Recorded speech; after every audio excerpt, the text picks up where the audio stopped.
In a world that is just screaming for our attention 24/7, the ability to really, truly focus, that's not just a skill anymore. It's a superpower.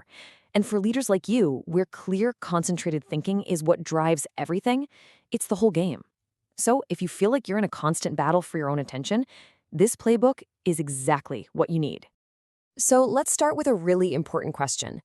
As a leader, you're an expert at managing assets, right? Budgets, people, timelines, you've got it down. But are you applying that same level of strategic thinking to your own mental energy? This isn't about working harder. It's about working smarter. It's time we start treating your focus like what it is, a finite, incredibly valuable currency. All right, so here's our game plan for this session. First, we're going to diagnose your current state of focus. Then we'll dive right into how to manage that mental currency we just talked about. After that, we'll build the physiological foundation for peak performance, cover the art of true recovery, and I mean true recovery. And finally, we'll put together a rock-solid action plan to build up your focus endurance. Ready? Let's get into it. Okay, first things first. Before we can fix anything, we have to understand what's actually going on. Your entire workday, whether you realize it or not, is spent in one of two fundamental states of attention. And believe me, knowing the difference between them is the first huge step toward mastering them. So on one side, you've got scattered focus. This is probably pretty familiar. It's that multitasking mode bouncing between emails, calls, your to-do list. It feels busy, it feels productive, but honestly, it's incredibly inefficient.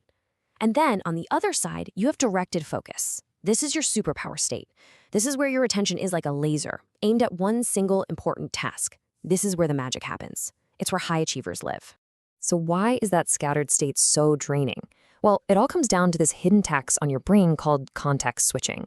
I want you to think of your brain as a super powerful computer. Every single time you jump from writing a report to answering a quick chat message, your brain has to completely shut down one program and load up a brand new one. And all of that constant reloading just drains your mental RAM without getting any real deep work done. And that brings us to the core idea of this whole session. If context switching is the expense, then your attention, that's the currency. And as you're about to see, we spend that currency way, way faster than we think. So let's play this out. Imagine you sit down, you're ready to tackle a really critical strategic plan. At this moment, your mental wallet is full. You've got 5 out of 5 units of focus all ready to go. You are in that state of directed focus. And then it happens. A notification pops up on your screen. Your colleague leans over and says, "Hey, got a quick question?" It takes maybe 10 seconds. It feels totally harmless, but it's not. And boom, this is the hidden cost. That harmless little interruption just cost you one of your precious mental currency units. Your attention is now fragmented, and worse, you have to spend even more time and energy just to reload the context of what you were doing and try to get back into that deep, focused state. The source material had a really powerful way of putting this. A collie's question might just be a one-time thing, but we carry a nonstop interruption machine with us everywhere we go, our phone. It's like the ultimate anti-focus device, constantly begging for our attention and just draining that mental currency. Look, you can't expect to have elite mental performance if you don't have elite physical health. It's just that simple. Your brain is a biological organ, and it needs the right fuel and the right maintenance to operate at its absolute peak.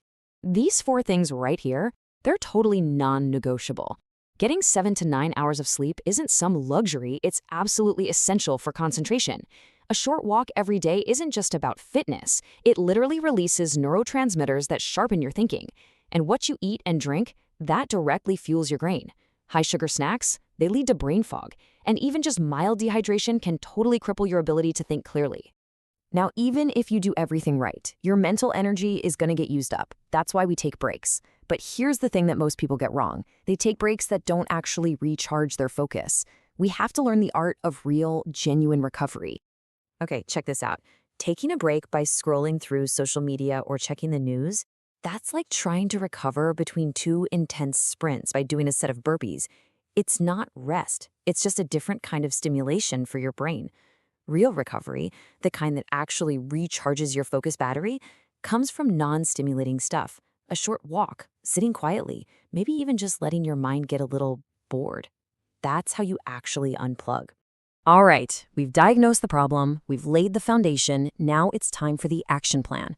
Remember, Focus isn't some talent you're born with. It's a skill. It's a muscle. And right now, we're going to start training it. Let's build your endurance for sustained, high-impact, deep work.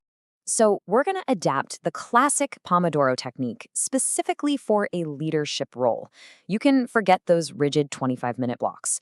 For the complex strategic thinking you do, let's aim for a solid 45-minute session of pure, uninterrupted focus.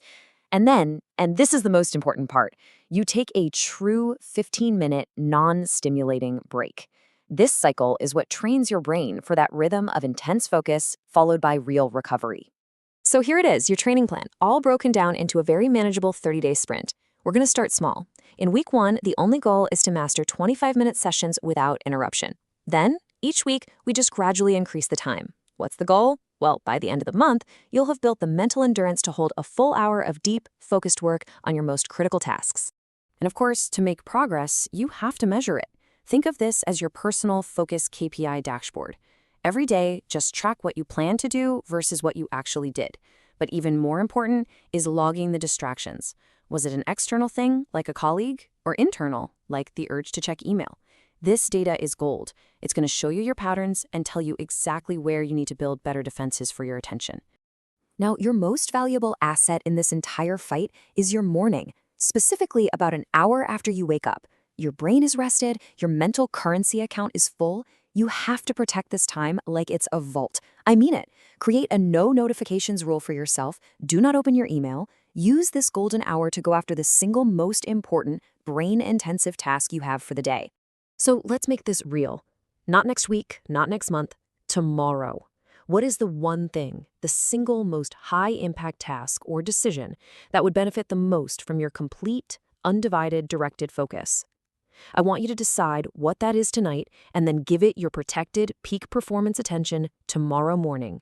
That, right there, is how you begin.